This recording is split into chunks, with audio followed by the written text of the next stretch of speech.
So hello everyone, welcome back to your finance current affairs class. In this week, whatever two important news were there, let's try to cover those. So 17th November, this 7 days finance current affairs we are going to cover.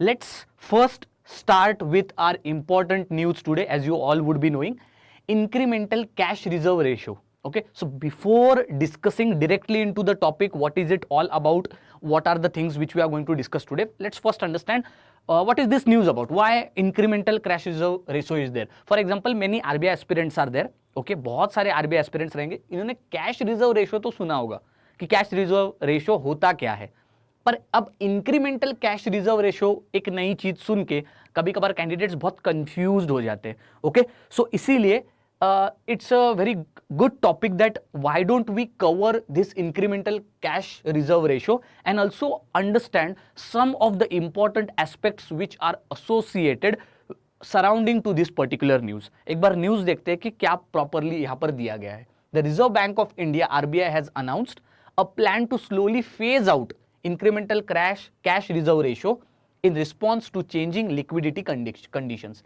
This step is taken to maintain stability in financial system and ensure smooth operations in money market. Money market भी देखेंगे आगे, इसलिए stay tuned. बहुत सारी चीजें concepts एक ही topic में cover करने वाले. पॉइंट ये है वेरी वेरी सिंपल, पहले ये जानना होगा. डायरेक्टली अगर मैं आपको समझाने जाऊं कि चलो समझाते हैं इंक्रीमेंटल कैश रिजर्व रेशियो क्या होता है, डायरेक्टली पहले ये समझने की कोशिश करते हैं कि कैश रिजर्व रेशियो क्या होता है.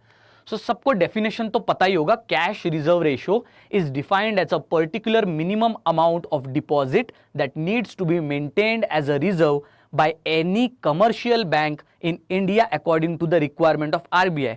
ये रहा हमारा एक बंदा जो है कस्टमर. सपोज ये जेठालाल है, जेठालाल ने एक नॉर्मल सी बैंक में 10,000 रुपए डिपॉजिट किए. ठीक है, अब ये जो 10,000 रुपए बैंक में यहां पर डिपॉजिट किए, इसमें से 300 रुपए यहां पर ये बैंक कैश ही आरबीआई के पास जमा करेगा चुपचाप, विदाउट आरबीआई को वो कुछ भी आरबीआई बोलेगा उतने. सपोज आज आरबीआई ने बोला है कि 300 रुपए जमा करो मेरे पास, तो 300 रुपए.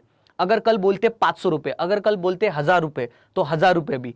So what it means is that cash reserve ratio एक ऐसा परसेंटेज है, that is percentage of the deposit balance. Deposit balance in the sense, suppose ये बैंक है, इन टोटल जेठालाल जैसे 100 लोग अगर इस बैंक में इन टोटल 1 लाख रुपए रखते हैं. Okay, and suppose RBI declare करता है कि 4% कैश रिजर्व रेशियो है, it means that in total 1 lakh रुपए जो है उसका 4% अमाउंट इस बैंक को आरबीआई के पास इन फॉर्म ऑफ कैश रखना पड़ेगा. दो टर्म्स है, cash reserve ratio and statutory liquidity ratio. इसमें बच्चे बहुत कंफ्यूज्ड होते हैं. Let's try to understand and then मैं आपको इन डेप्थ भी बताऊंगा.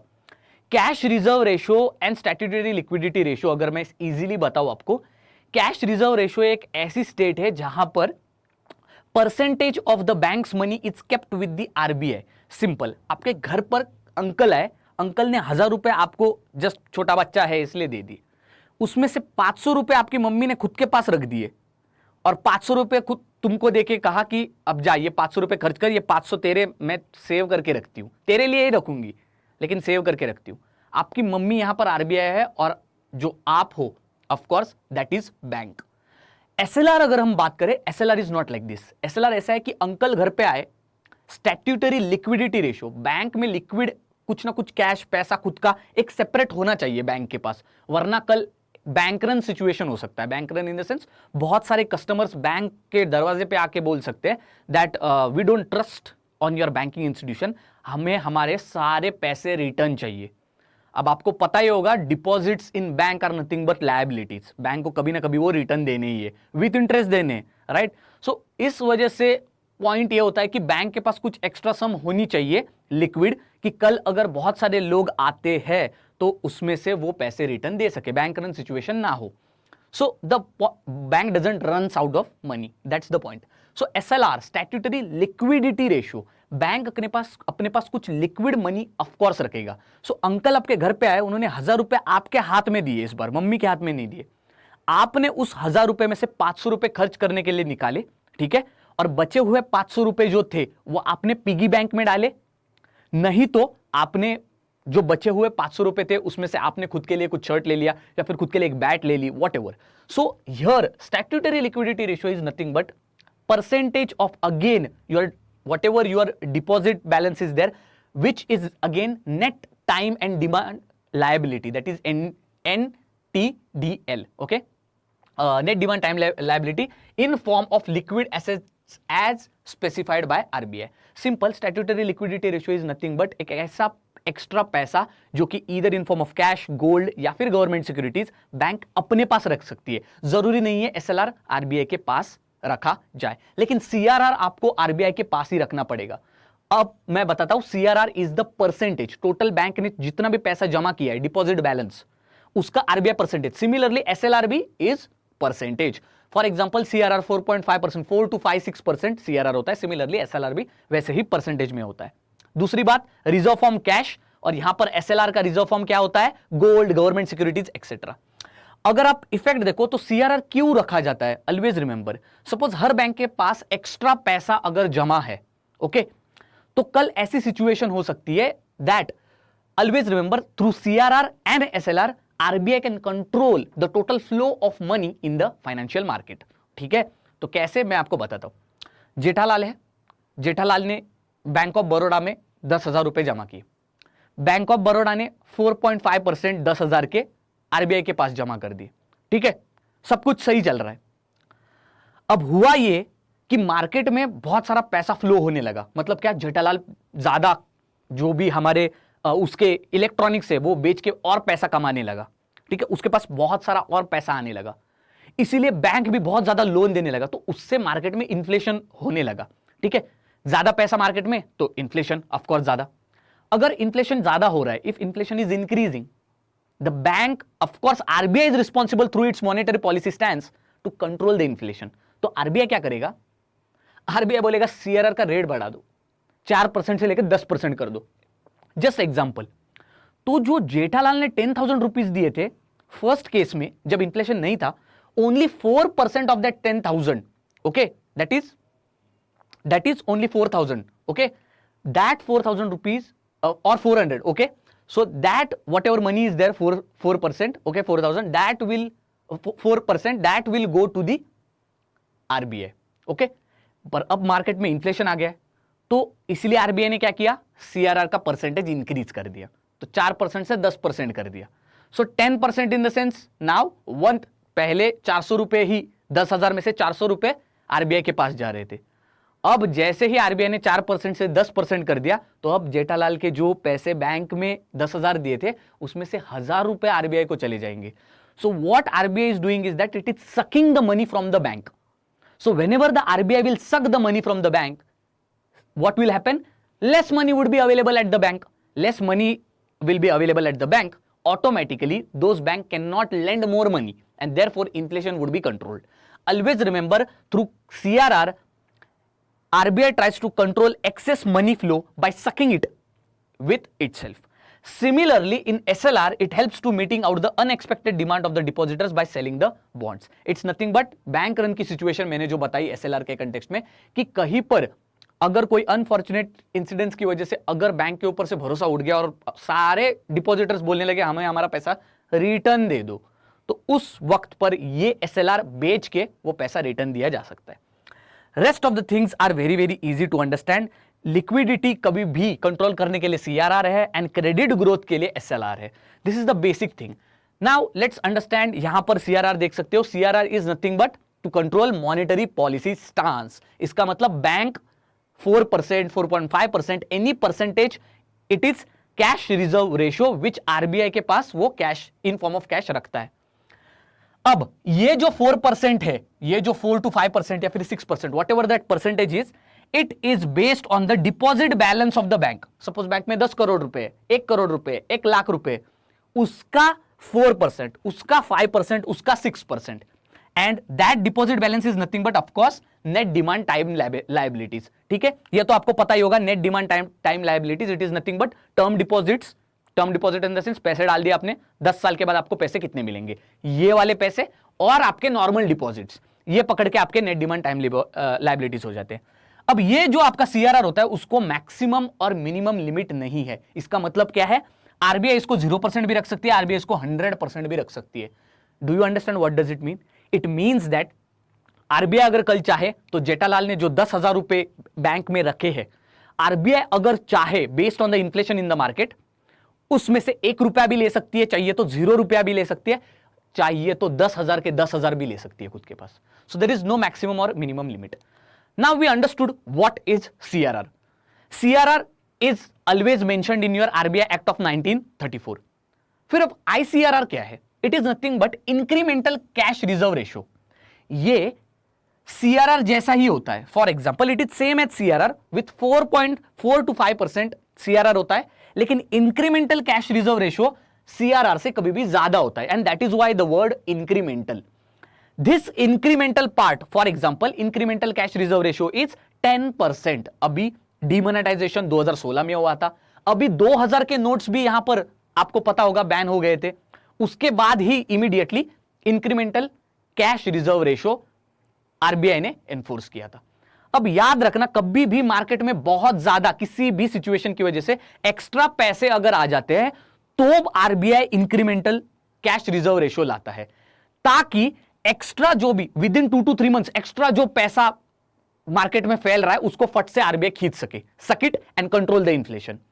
Now remember very very carefully, this extra reserve is kept at RBI at 10%। Of course normal CRR कितना होता है? 4 to 6%, 4 to 5%। थोड़ा थोड़ा आरबीआई बढ़ा सकता है, लेकिन ये इंक्रीमेंटल मतलब बहुत ज्यादा बड़ा हुआ, इंक्रीमेंटल सीआरआर इज 10%। अब एक डाउट स्टूडेंट्स के मन में होगा, सर ये सीआरआर है, ये 4 to 5%, 6% नॉर्मल सीआरआर है, अगर आरबीआई को इतना ही ज्यादा मार्केट से पैसा खींचना था, सक करना था, तो इसी 4 to 5% को 14% क्यों नहीं किया? नॉर्मल है कि नहीं? ये आपका नॉर्मल सीआरआर है, बैंक से 4% of total deposit balance goes to RBI and stays with RBI. ये इंक्रीमेंटल आपका 10% है, स्टेज विथ आरबीआई। कुछ लोग ये डाउट पूछेंगे कि सर सीआरआर को ही 14% क्यों नहीं किया? Why 4-5% CRR plus incremental 10%? So the answer to this question is, always remember, RBI यहां पर एक साल का जो इन्फ्लेशन स्लोली बढ़ रहा है उसको सक करने की कोशिश नहीं कर रही है। आरबीआई शॉर्ट टर्म इन्फ्लेशन को सक करने की कोशिश कर रही है, जो कि 2000 के नोट की वजह से हुआ। सिंपल बताता हूं, 2000 के नोट धीरे धीरे आरबीआई ने क्या कहा? वी आर बैनिंग दोज, और may be those would be no longer used in circulation. अब सर्कुलेशन पे यूज नहीं हो रहे तो लोगों ने क्या किया? 2,000 के नोट्स निकाल के बैंक में डंप कर दिए। अब इमेजिन दिस वेरी केयरफुली, पूरे इंडिया में जितने भी बैंक्स थे उन सब के पास 2000 के नोट्स फ्लड होने लगे। अब जरा सोच के देखो, अगर हर बैंक के पास एक्स्ट्रा पैसा, ये जस्ट 2000 रुपए की नोट सर्कुलेशन से बंद होने की वजह से एक्स्ट्रा पैसा आ रहा है, it means that with in short term, with in 2 to 3 months हर एक बैंक के पास ज्यादा पैसा हो जाएगा। और जब वो ज्यादा पैसा हो जाएगा, बैंक क्या सोचेगा? खुद के पास क्यों रखूं, उससे बेटर है मैं लोन दे देती हूं। लोन अगर बैंक मार्केट में दे देगी तो क्या होगा? एक्स्ट्रा इन्फ्लेशन होगा, and inflation would be harmful. और इन्फ्लेशन का टेंशन इन बैंक्स को नहीं झेलना है, आरबीआई को झेलना है, क्योंकि मॉनेटरी पॉलिसी तो आरबीआई देखता है। तो इसी वजह से आरबीआई ने शातिर दिमाग यूज करके इंक्रीमेंटल कैश रिजर्व रेशियो लाया only for the period of 19th May 2023 to 28 July of 2023। मतलब मई से लेके मई, जून, जुलाई 3 महीनों में जो भी 2000 के नोट्स बैंक में आ चुके हैं फ्रॉम द पीपल, उसकी वजह से कहीं पर एक्स्ट्रा इन्फ्लेशन ना आ जाए, इसीलिए आरबीआई ने क्या कहा? जितना भी एक्स्ट्रा पैसा according to your deposit balance between 19 May to 28 July would be there in your bank, उससे मैं 10% सीआरआर लूंगा काट के, 4-5% नॉर्मल सीआरआर नहीं लूंगा, इंक्रीमेंटल लूंगा, ताकि आपके पास जो एक्स्ट्रा पैसा है वो चुपचाप मुझे दे दो। मैं बाद में धीरे से आपको दे दूंगा, लेकिन अभी मुझे दे दो, वरना तुम लोग मार्केट में इन्फ्लेशन लाओगे। This is what RBI directed to the banks. Now this was of course because of the 2000 rupee note. So as you could see, this is your normal CRR. For example, 100 lakh rupees customers ने as a deposit एक bank में, bank of Baroda में रख दिए, तो उसका 4% suppose हम CRR consider करते हैं, तो 4 लाख रुपए आपके बैंक में यहां पर रखे। ये सपोज एक साल के लिए केस है। तो इंक्रीमेंटल सीआरआर कब एक्ट होगा? फॉर एग्जांपल इन 3 महीनों में, मई, जून, जुलाई, यहां पर जो 100 लाख थे, मे भी यहां पर 200 लाख, सपोज 100 लाख एक्स्ट्रा आ गए। क्यों? क्योंकि 2000 के नोट्स लोगों ने डंप कर दिए बैंक में।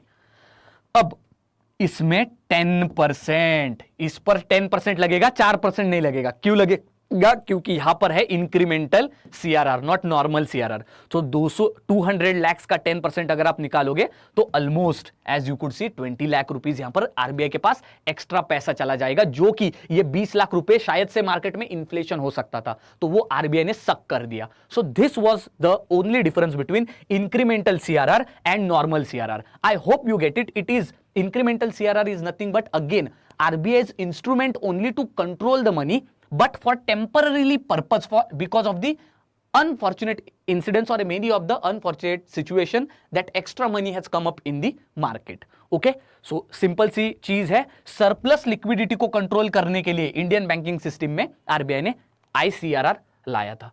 सो what is ICRR? We have already discussed.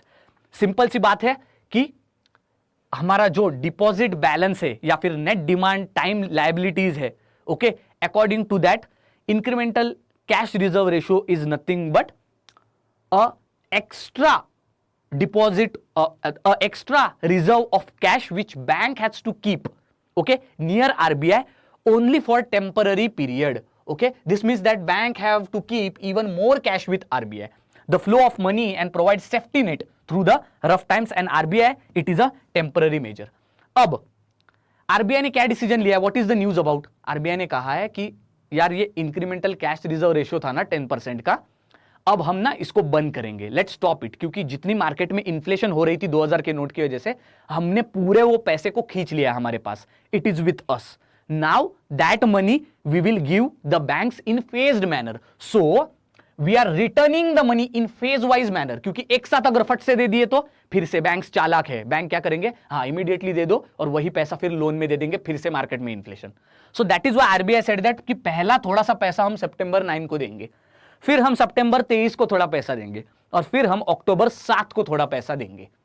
So in this way, in 3 phases, this incremental cash reserve ratio was cut down or maybe was stopped in phased wise manner by RBI. Now when we are talking about money market, हम बीच में हमने money market भी term सुना था, let's now in depth try to understand what does money market means. अगर money market को समझना है तो पहले आपको समझना पड़ेगा what is a financial market, क्योंकि फाइनेंशियल मार्केट के 2 टाइप्स होते हैं, एक होता है कैपिटल मार्केट और एक होता है मनी मार्केट। पहले आपको समझना होगा कि financial market and it's instruments क्या होते हैं। What do you mean by financial market, पहले तो समझ लो, ठीक है। What is a financial market? एक बार मैं आपको एक डायग्राम के साथ समझाता हूं। इंडिया में financial system are made by 4 stake holders. 4 stake holder कौन कौन है? पहले तो ये आपकी सारी कंपनीज, आप शार्क टैंक देखते हो, जितने भी शार्क टैंक में जो कंपनी शार्क्स बैठते हैं, उसी तरह से whatever business owners are there, entrepreneurs are there, ये सारे लोग आपके कंपनी वाले हो जाते हैं या फिर बिजनेस फर्म्स हो जाते हैं, ठीक है। सो ये आपके हो जाते हैं बिजनेस फर्म्स या फिर कंपनीज हो गई। छोटे से छोटा स्टार्टअप ले लो या फिर बड़े से बड़ा अंबानी का भी स्टार्टअप ले या अंबानी की कंपनी भी ले सकते हो, अडानी हो या फिर आपका छोटा MSME या फिर एंटरप्राइज हो, ये आपका हो जाएगा कोई भी कंपनी, ठीक है, ये आपकी हो गई कोई भी कंपनी। ये आपका पहला स्टेक होल्डर। दूसरा स्टेक होल्डर है आपके बैंक्स, जो कि पैसे की लेन देन करते हैं, और तीसरे स्टेक होल्डर हो गए आप, you, me, okay. And the fourth stake holder is nothing but a certain platform, जहां पर आप सीधा कंपनी में इन्वेस्ट कर सकते हो। Now let's try to understand and let's try to understand this financial system cycle, ठीक है। हाउस होल्ड्स, आप और मैं, we are earning our salary, we are earning our money, may be through business और may be through job. Suppose मेरी salary है 10,000 रुपए, ठीक है। 10,000 में से 5,000 मैं स्पेंड करता हूं खाने पे, रेंट पे, सब पे, ठीक है। उसमें से 3,000 मैं सेव करता हूं, 2,000 एक्स्ट्रा बचे मेरे पास। मेरा मन कर रहा है कि 2,000 रुपए ये एक्स्ट्रा बचे ना, इसको इन्वेस्टमेंट के लिए यूज करता हूं। सो आई हैव 2 पॉसिबल ऑप्शंस। एक तो मैं बैंक में डिपॉजिट रख दूं, राइट, लेकिन ऑलरेडी मैंने 3,000 रुपए सेव किए, तो ये मैं 3,000 रुपए यहां पर बैंक में सेव करूंगा। 2,000 मुझे इन्वेस्ट करने, तो वो मैं 2,000 मेरे पास ही रख रहा हूं। I am keeping that 2,000 near me. 3,000 I am saving in the bank. Now as I am saving 3,000 in the bank, bank will give me interest on that deposit. Simple. Now suppose this 10,000 rupees my salary is there, I am working in a company which is called as Jethalal Gada Electronics. गड़ा electronics में मैं काम करता हूं, 10,000 मेरी salary है, ठीक है। सो गड़ा electronics, I am working in the company. So ये जो कंपनी है जिसके ओनर जेठालाल जी है, ठीक है, इनको एक सेकंड शॉप खोलना है, ठीक है। सो ही ऑफ कोर्स मैंने पहले बताया छोटे से छोटे कंपनी से लेके बड़े अडानी जैसी कंपनी, सारे आपके बिजनेस फर्म्स या फिर कंपनी यहां पर इस सेक्शन में आएंगे। तो यहां पर जो जेठालाल गड़ा है ना, उनको लोन चाहिए, इसलिए वो बैंक में गए और उन्होंने एक छोटा सा लोन ले लिया, जिसका अब वो मंथली इंटरेस्ट पे करते इसी बैंक से, राइट।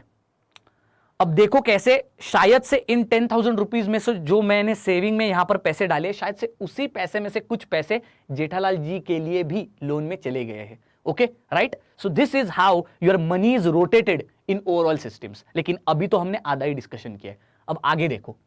जेठालाल ने 1 लाख का लोन बैंक से लिया, लेकिन वो और 1 लाख रुपए चाहता है, लेकिन वो अब बैंक से लोन लेना नहीं चाहता। वाई?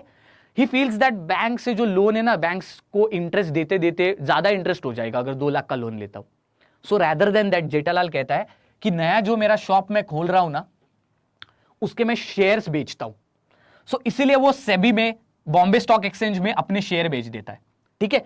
अब मैं ही उस शेयर्स को या फिर उस इक्विटी को या फिर उसमें डायरेक्टली इन्वेस्ट कर सकता हूं। जो मेरे पास 2,000 रुपए, 10,000 मेरी सैलरी, 5,000 मेरा एक्सपेंडिचर मैंने खर्च कर दिया, 3,000 मेरा सेविंग जो कि इस बैंक में चला गया, 2,000 जो बचा मैं डायरेक्टली इन्वेस्ट कर सकता हूं शेयर्स में, बॉन्ड्स में, गवर्नमेंट सिक्योरिटीज में, इक्विटी में।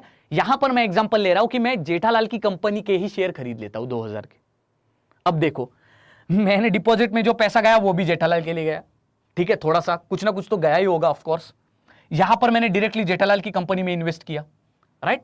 सो in this way, individuals money, banks money, companies even money. क्यों? कंपनी यहां पर इंटरेस्ट दे रहा है, यही इंटरेस्ट शायद से आपको भी पेमेंट हो जाएगा, राइट। ये यहां पर लोन जो लिया है जेठालाल ने, ये लोन कंपनी को इंटरेस्ट मंथली पे करेगा, और उसी में से थोड़ा सा पार्ट में भी डिपॉजिट इंटरेस्ट आपको मिलेगा। So the overall the flow of money in throughout the stakeholders in your financial system, that is nothing but overall this is the financial system cycle, ठीक है। स्टेक होल्डर्स कौन से simple आप देख सकते हो, banks, house hold sector and your companies. अगर मैं इसको शॉर्ट में अगर बताना चाहूं तो ओवरऑल फाइनेंशियल मार्केट और financial system is nothing but where one important stake holder is borrower and one important stake holder is depositor और लेंडर। लेंडर बोल दो इसको, ठीक है, डिपॉजिटर नहीं, lender. Okay, so one is borrower and one is lender. What do you mean by lending? उधार देना। And what do you mean by borrowing? कर्ज लेना। So borrower and lender, for example बीच में ये कौन है? Bank and households. So simple सी बात है, सपोज मैं बोरोवर हूं, सपोज मैं कर्जा लेना चाहता हूं, मैं 2 लोगों से कर्जा ले सकता हूं, एक बैंक से लोन ले सकता हूं और दूसरा मैं house hold through shares, through equity, इससे भी मैं यहां पर शेयर्स बेच के, इक्विटी बेच के पैसे ले सकता हूं। Then I am a lender suppose, ठीक है। सो बोरोवर मैंने कर्जा ले लिया, लेंडर इन द सेंस मैं पैसे देना चाहता हूं, तो अगेन लेंडर में पैसे कौन देता है? बैंक लोन देता है। And second is house holds, मतलब मैं कैसे मैं दे सकता हूं? सिंपल, सपोज मैंने जेठालाल के 10 शेयर्स खरीद लिए, एक शेयर है 500 रुपए का, so it means that I am taking those 10 shares of Jethalal and I am lending him money. You got the point? This is your financial system. लेन देन जो पैसे का पूरे इंडियन इकोनॉमी में होता है, that is your financial system and that happens generally through 2 instruments which are in money market and capital market. अब मनी मार्केट आपको मैं बताता हूं डिफरेंस क्या होता है money market and capital market का। डिफरेंस समझो, money market it deals with short term funds, मतलब क्या?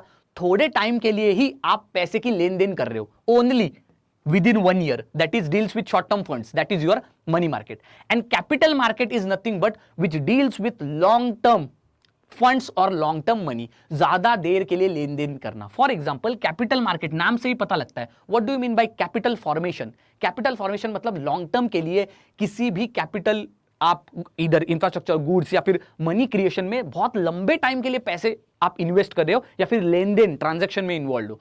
और मनी मार्केट मतलब शॉर्ट टर्म के लिए, 1 साल या 1 साल से कम। So this is your of course money market and capital market. अब डिफरेंस पता लग गया होगा, क्योंकि सपोज आप लोन देते हो, सिंपल सी बात है, अगर एजुकेशनल लोन अगर आप देखते हो, राइट, एजुकेशनल लोन आपको देखते हो तो it is just for 2, 3, 4 years, right?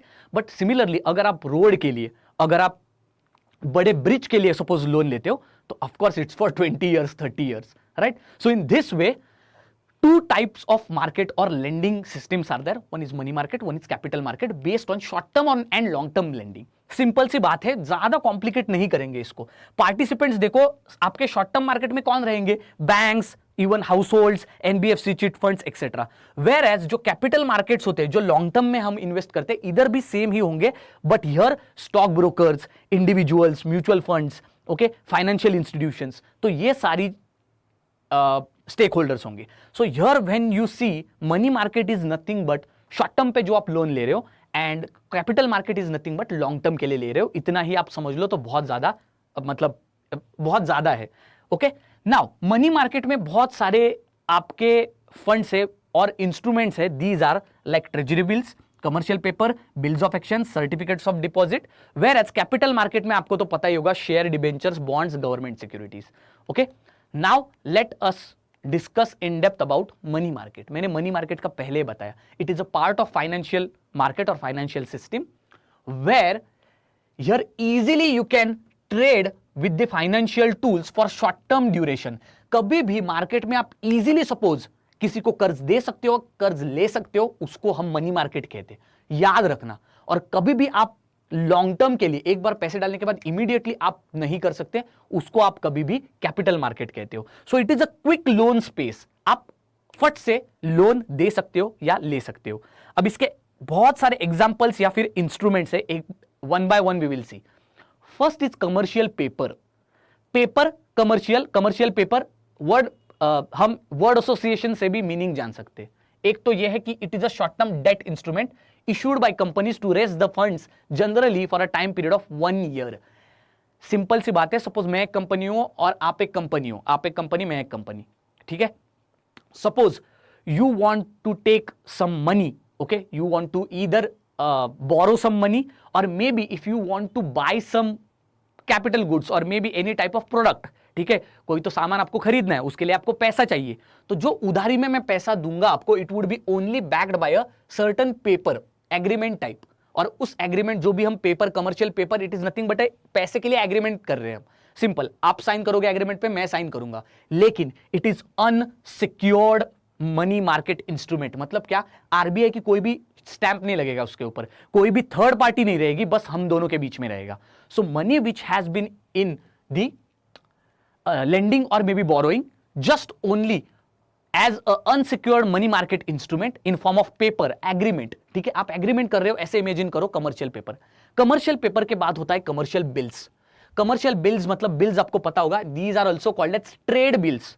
Commercial bills, trade bills, इसका मतलब यही है कि दो कंपनीज है, वो भी bills are nothing but, bills मतलब क्या होता है? सिंपल, मैं आपके नाम का एक 200 रुपए का बिल बनाता हूं और ये प्रोडक्ट आप ले लो और 3 महीने के बाद फिर मुझे पैसे दे दो. So commercial bill is nothing but for an short duration, for a short duration you buy a product from somebody and then after that duration you pay him the money. That is your commercial bill or your trade bills. Then comes certificate deposits. Now these are time deposits or financial product commonly sold only by banks. ये बहुत important है, ये बस banks दे सकते हैं. Certificate of deposit भी यही है, एक सर्टिफिकेट होता है, एक पेपर होता है जिस पर आप लेंडिंग बोरोइंग कर सकते हो, लेकिन बैंक्स ही इसको इशू कर सकते हैं ओनली फॉर फिक्स्ड टर्म, एक ड्यूरेशन के लिए, and based on fixed interest. ये भी याद रखना. Then comes maturity period. आपको पता ही होगा, maturity period is nothing but above 1 year and up to 3 year. Overall ये जो सर्टिफिकेट ऑफ डिपॉजिट्स है, इसके बारे में बात कर रहे हैं. मिनिमम डिपॉजिट इसका रहेगा 1 lakh rupees. Then comes call money. एक कॉल मनी भी होता है मनी मार्केट में. What do you mean by call money? तो ऑलवेज रिमेंबर, सबसे शॉर्टेस्ट ड्यूरेशन के लिए कोई भी अगर मनी बोरो या लेंड कर रहा है तो वो होता है call money. Generally call money होता है बस एक दिन के लिए, 1 day. So for example, suppose bank of Baroda RBI को कह रहा है कि जरा पैसे मिलेंगे क्या एक दिन के लिए, कल वापस कर दूंगा. सो this is nothing but your call money. Generally banks use करते हैं एंड इवन प्राइवेट कंपनीज भी यूज करते हैं only for 1 day. It is only done on emergency case and इसके ऊपर जो इंटरेस्ट लगता है उसको कॉल रेट भी कहा जाता है. ठीक है. Then comes your treasury bills. Treasury bills नाम से ही पता लगता है। अब यहां पर मैं आपको बताता हूं डिफरेंस, ट्रेजरी बिल में डिफरेंस क्या है और कमर्शियल बिल में डिफरेंस क्या है। कमर्शियल बिल यहां पर दो प्राइवेट एंटिटीज के बीच में है, ट्रेजरी बिल यहां पर गवर्नमेंट इशूड इंस्ट्रूमेंट है। इसका मतलब क्या है, गवर्नमेंट यहां पर रिस्पॉन्सिबिलिटी ले रहा है, भाई मैं यहां पर हूं, टेंशन मत लो, ये अगर आप खरीदते हो तो ये पैसा मैं आपको रिटर्न करूंगा। सो दैट इज व्हाई ट्रेजरी कभी भी गवर्नमेंट के पास होती है, that is why the name treasury bills. It means that ये भी एक शॉर्ट टर्म डेट इंस्ट्रूमेंट है, लेन देन का ही पेपर, लेकिन इसके ऊपर गवर्नमेंट की छाप लग जाती है, मोहर लग जाती है, राइट, स्टैंप लग जाता है। And that is why it is the safest type of money market. Generally T bills, ये जो ट्रेजरी बिल होते हैं उनको टी बिल भी कहा जाता है। These are of different types. For example, T-bill 14 for 14 days and for E1 364 days. I hope that I'm clear. Second thing, treasury bills कभी भी negotiable होते हैं and transferable होते हैं। इसका मतलब क्या है, सपोज जेठालाल ने गवर्नमेंट से ट्रेजरी बिल लिया, ठीक है, उसके बाद उन्होंने वो ट्रेजरी बिल जो लिया, उनको पैसे की सख्त जरूरत थी इमीडिएटली, कुछ तो अर्जेंसी आ गई, मे बी दया गिर गई इसलिए अर्जेंसी आ गई। उन्होंने वो ट्रेजरी बिल जो था वो उन्होंने सुंदर को या फिर किसी को और को बेच दिया, ठीक है, अब्दुल को बेच दिया, उन्होंने किसी एक आदमी को बेच दिया अब्दुल को, अब्दुल ने वो पैसे उनको दे दिए, वो पैसे जेठालाल ने लिए, दया के मेडिसिन के लिए यूज किए, ठीक है। So here you could see this is negotiable. Abdul for example Jethalal ने 10,000 की सपोज ट्रेजरी बिल लिया, ठीक है, 10,000 की ट्रेजरी बिल लिया और अब्दुल को उन्होंने बेची मे बी 95,000 में, तो अब्दुल बोला कि 95,000 में नहीं लूंगा भाई, 90,000 में चाहिए। सो that is what it can be negotiated when sold in secondary market, लेकिन ट्रांसफरेबल भी होते हैं। इसका मतलब क्या, जेठालाल के ऊपर किसी ने भी यहां पर फुल स्टॉप नहीं लगाया that you can not sell it to Abdul, उन्होंने सेल किया। So negotiable and transferable. Next, now the difference between primary and secondary market, ठीक है। नाउ ऑलवेज रिमेंबर, कभी भी कंपनी जब फर्स्ट टाइम अपने शेयर बेचती है, सपोज एक कंपनी ने अपने शेयर जेठालाल को बेचे, that is your primary market. And when Jethalal comes back to the same market and sells second time the same shares to Sundar or maybe to Abdul, that is called your secondary market. Market तो same ही होता है, लेकिन it depends on which is the transaction, primary और first time transaction or maybe secondary transaction. So primary secondary market में I hope you get the point कि क्या हुआ है। सिंपल, आज अभी आपने रिसेंटली देखा होगा मामा अर्थ का यहां पर आईपीओ निकला था। सो मामा अर्थ के शेयर्स आए थे मार्केट में, लोगों ने कूद कूद के खरीदे, right, they bought it, when they bought it then they understood यार पैसे ही गिर गए, शेयर ही गिर गए, ठीक है, लॉस हो गया। सो देयरफॉर अब क्या लोग ट्राई करेंगे, मामा अर्थ के शेयर फिर से दूसरे लोगों को बेचने को ट्राई करेंगे। So first time when they bought the share from the companies, that is your primary market, and now when they will sell it second time, that would be called as secondary market. This capital money market difference we saw. Now let's talk about financialization. Always remember, अभी हमने क्या देखा कि पैसा कैसे घूम रहा है हमारी इंडियन मार्केट में, फाइनेंशियल सिस्टम में। So the various modes and the various ways in which the money could be organizedly flowed from the lenders to the borrowers from different means, that is called as financialization. कितने easily मैं कोई भी पैसा कर्ज ले सकता हूं और किसी को कर्ज दे सकता हूं।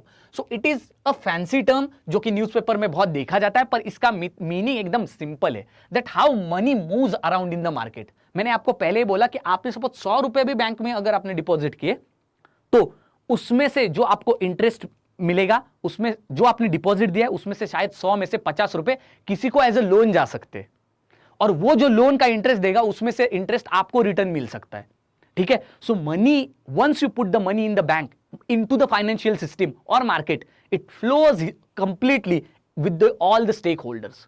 बैंक्स करते क्या है, what is the function of banks, they just rotate the money. This is what where we are trying to see what financialization is.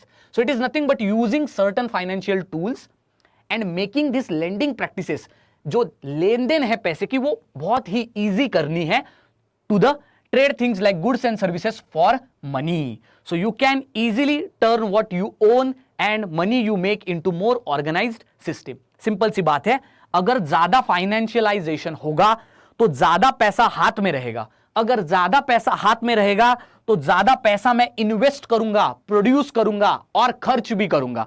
ये मैं तीनों चीजें जब करूंगा ऑटोमेटिकली ग्रोथ होगी। जब ज्यादा ग्रोथ होगी तो ज्यादा डिमांड होगी, ज्यादा डिमांड होगी तो ऑफकोर्स प्रोड्यूस भी तो कर रहे, ज्यादा सप्लाई होगा और हमारी इकोनॉमिक ग्रोथ उतनी ज्यादा बढ़ते जाएगी। सिंपल सी बात, यहां पर देखो समझाता हूं। आपके किसी भी प्रोडक्ट की जब प्राइस बढ़ती है तो ऑटोमेटिकली प्रॉफिट बढ़ता है। जब प्रॉफिट बढ़ता है तो जो एक्स्ट्रा प्रॉफिट आया है उससे इन्वेस्टमेंट होता है, इन्वेस्टमेंट होता है तो आपका प्रोडक्शन बढ़ता है, जब आपका प्रोडक्शन बढ़ता है तो आपका एम्प्लॉयमेंट भी जनरेट होता है। और जब ये साइकिल, इस साइकिल को कहते हैं कौन सी साइकिल?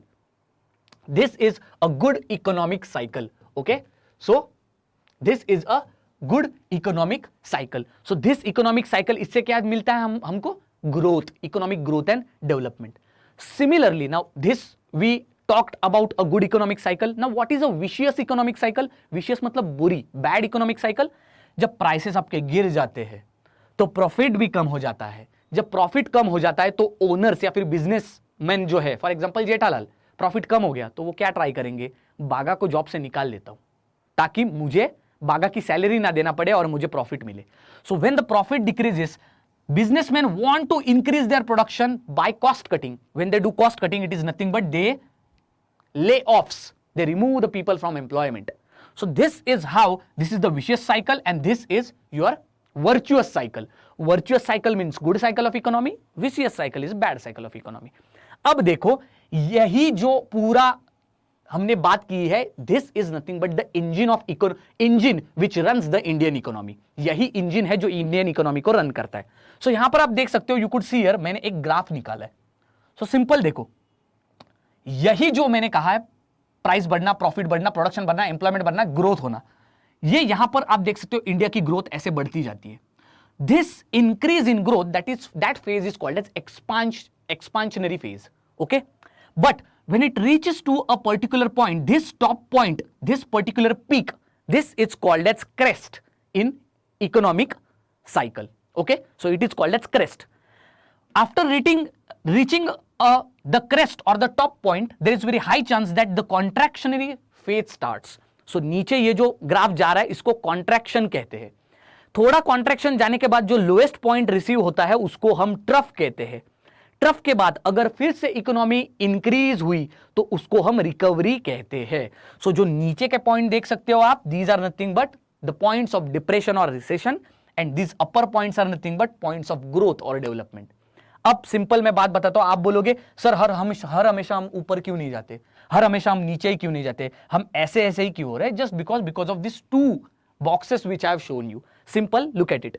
व्हेन प्राइसेस बढ़ते हैं, प्रॉफिट बढ़ जाता है, प्रोडक्शन बढ़ जाता है, एम्प्लॉयमेंट बढ़ जाता है, राइट?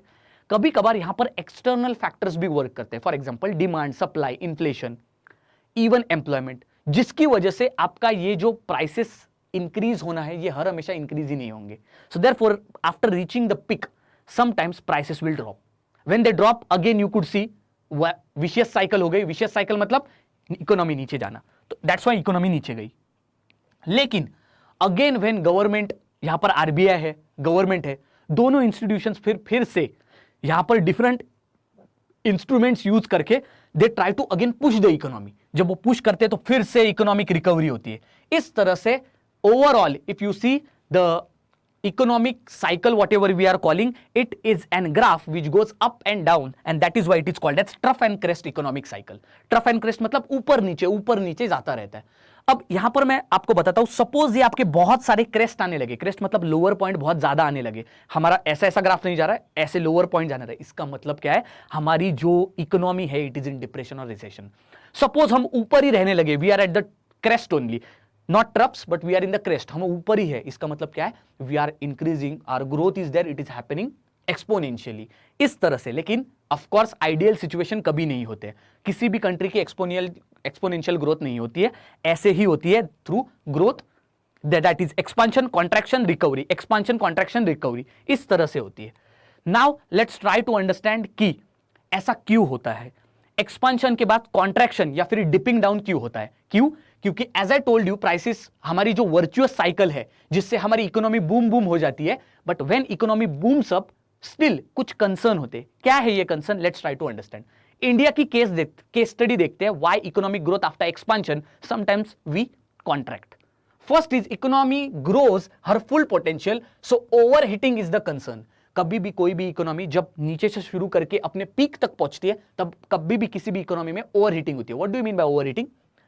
आपकी ग्रोथ बियॉन्ड एक लिमिट चली जाती है, beyond limit in the sense beyond one capacity. Beyond capacity मतलब production of goods and supply and money supply. For example, India की सपोज कैपेसिटी है 100 यूनिट्स. 100 यूनिट सपोज इंडिया की capacity है. तो जब ग्रोथ पीक पे पहुंच जाती है तो आपकी ग्रोथ बियॉन्ड लिमिट, यानी कि जो कैपेसिटी है टोटल प्रोडक्शन की, production of goods and services, capacity है पूरा पैसा मार्केट में फ्यूज करने की, ये आपकी जो कैपेसिटी है ये 100 ही है. ठीक है, ये आपकी कैपेसिटी 100 ही है. Capacity in the sense this is nothing but आपका सप्लाई. टोटल कैपेसिटी जितनी होगी उतनी ही तो सप्लाई कर पाएंगे. सो है आपका सप्लाई 100, लेकिन आपकी डिमांड बियॉन्ड कैपेसिटी चली जाती है. Do you understand? Growth beyond limit, इसका मतलब क्या है? Your supply and your total production and your capacity is 100 but your demand is 120. अब ये ऊपर का 20 आप कहां से लाओगे? इतने शॉर्ट टाइम में आप 20 कहीं से भी जनरेट नहीं कर सकते. And that is nothing but for short term you could see that overheating in a economy occurs. So what does it means? Simple. Beyond the limit आपकी कैपेसिटी, आपकी जो कैपेसिटी है वो बियॉन्ड लिमिट आप definitely push नहीं कर सकते. आपका प्रोडक्शन सपोज 100 हो रहा है, आपका मनी सप्लाई सपोज 100 है, ठीक है, ये आप मैक्स तक पहुंच गए हो, लेकिन because of population, because of inflation, may be because of demand push and pull factors, आपकी जो टोटल डिमांड है ना वो 100 के ऊपर चली गई.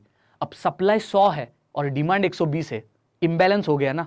सो this is nothing but your heating up of economy, over heating हो जाती है.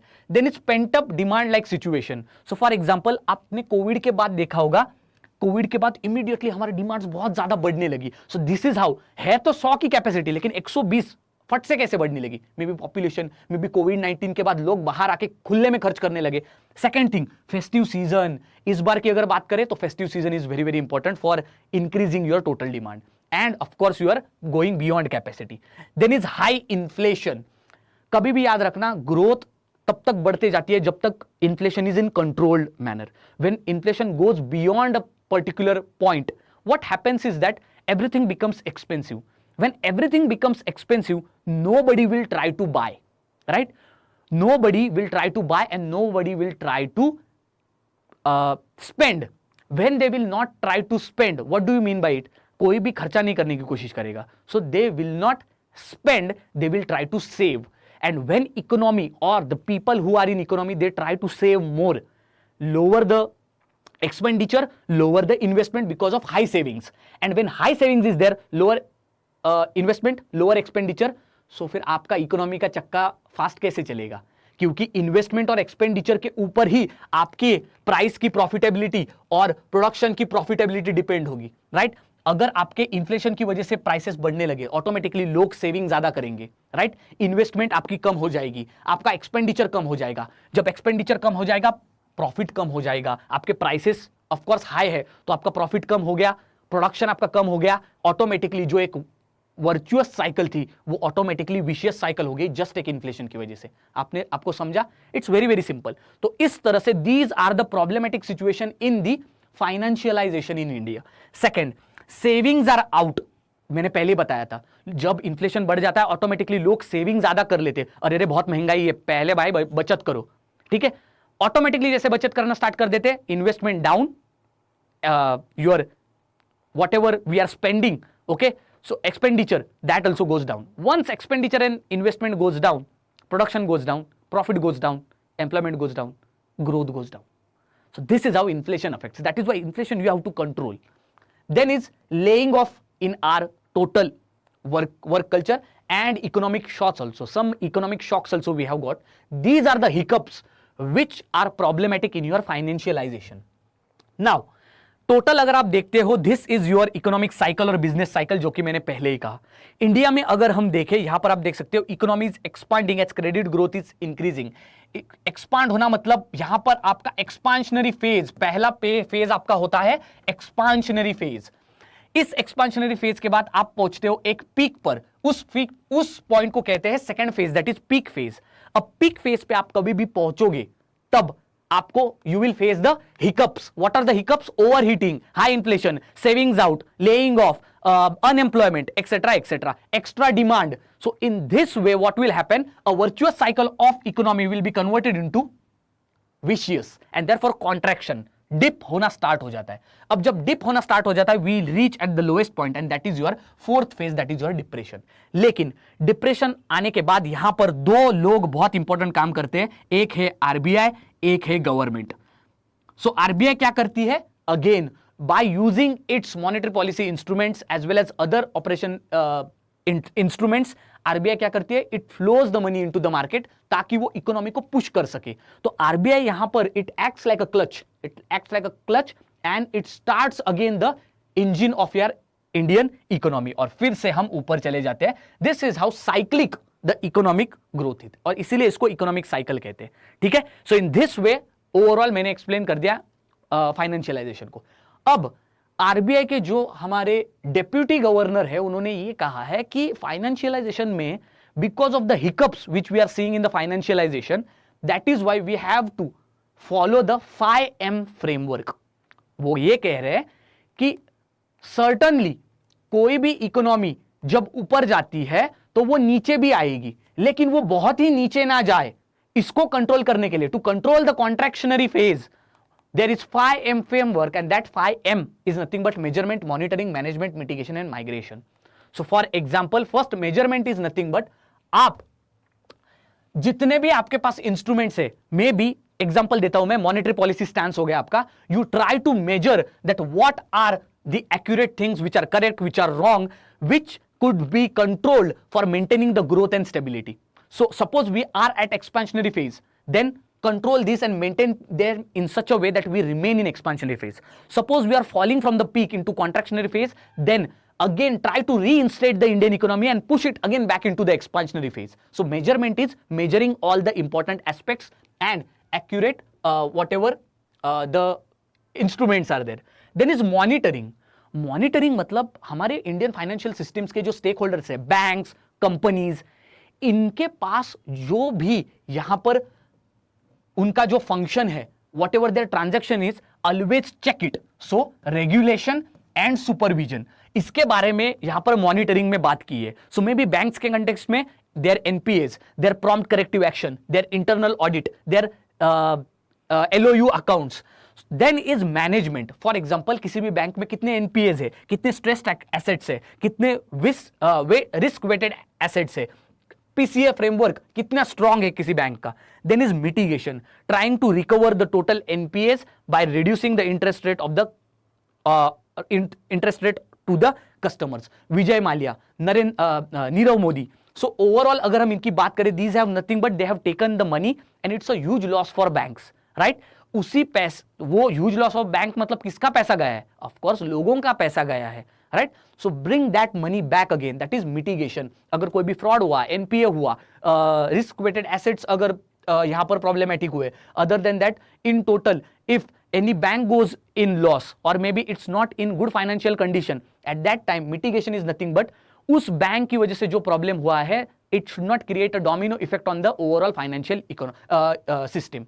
Then is migration. Migration कुछ नहीं है, सिंपल, जितने भी एनपीएस हुए हैं to convert them, ठीक है, to convert them and cover it under ARC, Asset Reconstruction Company. तो जो भी लॉस हुआ है उसको कवर करना, ये आपका होता है माइग्रेशन में। So 5M framework.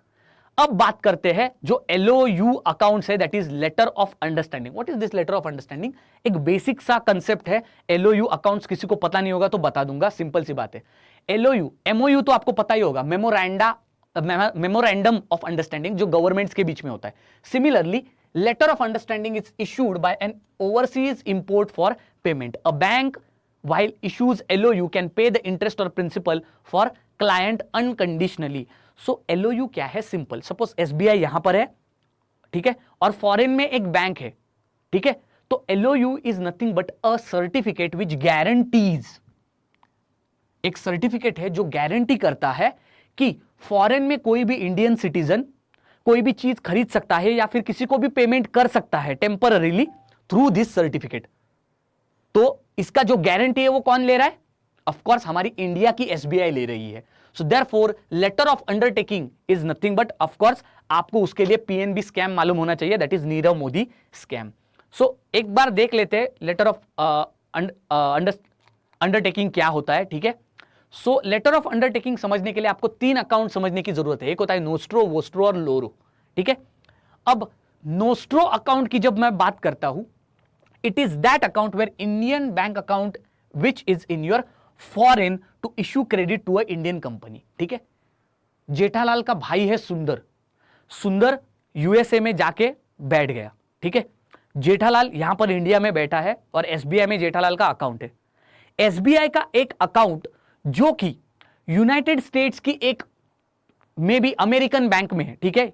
एसबीआई का अकाउंट अमेरिकन बैंक में है, ठीक है। सुंदर को चाहिए थोड़े पैसे, ठीक है। सुंदर कह रहा है कि मुझे यहां पर एक दुकान लेनी है, ठीक है। So I want to pay the money but now I am not having the money.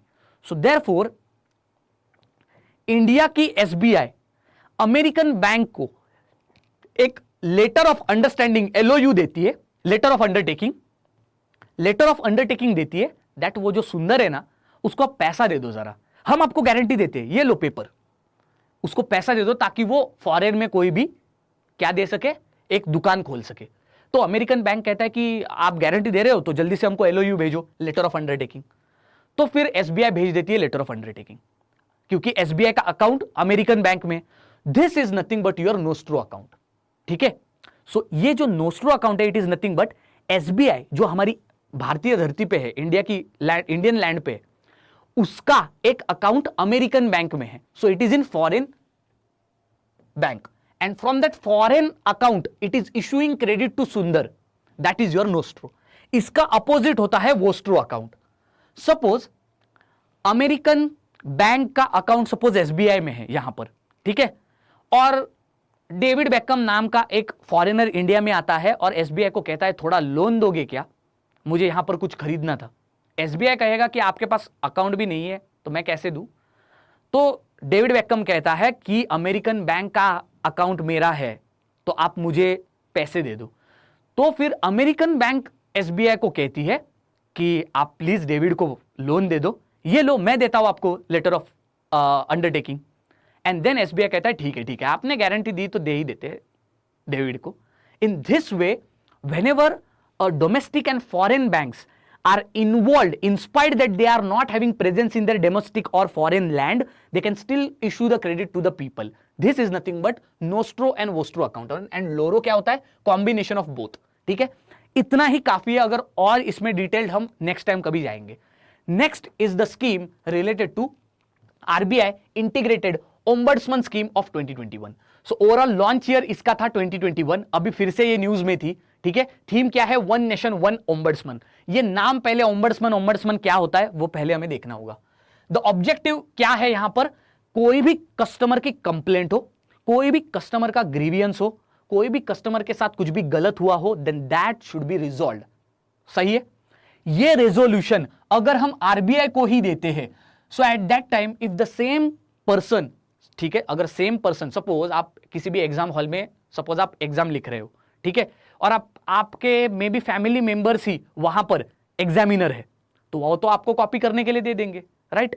So in same manner if you are having any grievance or if you are having any problem related with RBI, if you are having any issue or complaint with RBI, तो RBI आपकी complaint solve क्यों करेगा, क्या guarantee है, right. So that is why a third party is there. Third party मतलब एक independent person, independent body, independent organisation which will look at the grievance redressal mechanism. आपका जो भी प्रॉब्लम है उसको हम सॉल्व करें, ये देखता है आपका ombudsman. Ombudsman is that body only.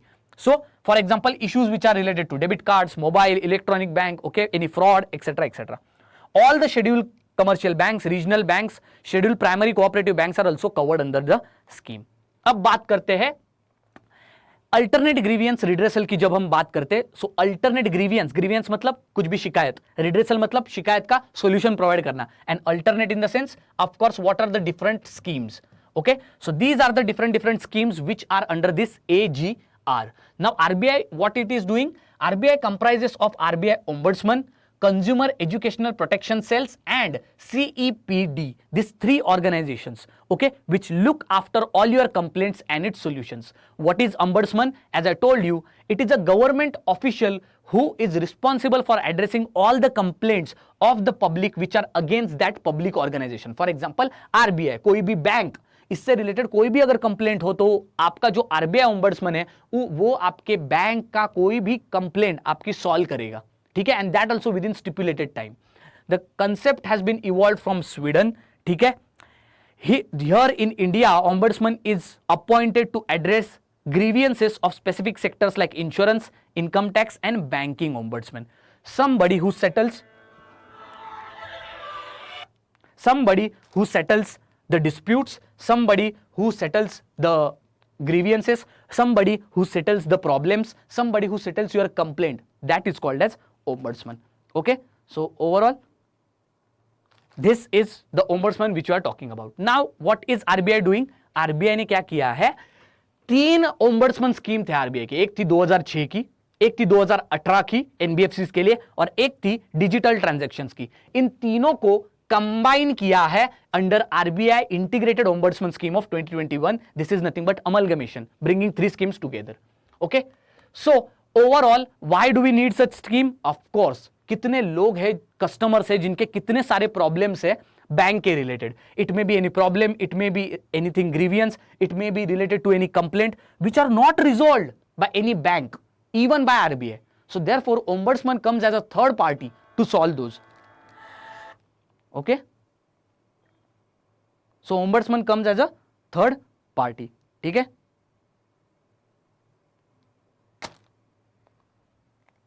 Then benefits of the scheme, here you can read those benefits of the scheme. Overall if I try to tell you, जो भी benefits है स्कीम के आप इसको पढ़ सकते हो, ठीक है. इसमें कुछ नहीं है, डिटेल्ड है. This was just about a simple news that the whatever ombudsman schemes were there, those have been amalgamated into one. So that's it. ये जो डिटेल स्कीम है आप इसको पढ़ लेना. Nothing more, just information is there, nothing concept is there, only theory is there here. ठीक है. So thank you very much. We will end the session here. See you next time.